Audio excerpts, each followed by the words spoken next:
1992. Sarajevo was burning.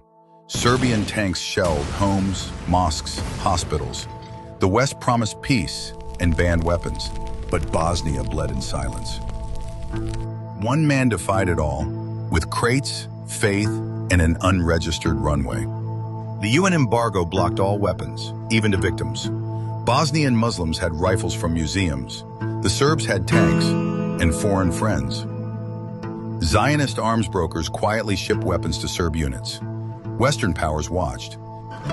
Javed Nasir watched too, and said no more. With no official clearance, no media, and no support, he rerouted military flights from obscure bases, avoided radar. Pilots flew at night, low over mountains. The crates landed in cold forests, hand-carried by volunteers. With those missiles, Bosnians blew up Serb tanks outside Garage Day. For the first time, the siege cracked. Serbia called it illegal. Zionist media called it dangerous. Muslims called it a miracle. Javed Nasir was from Pakistan. Bosnia wasn't his problem, but he believed the Ummah was one body, and when one part bleeds, the others move.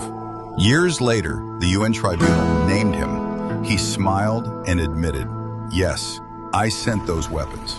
He broke embargo for Islam, because sometimes disobedience to empire is obedience to Allah.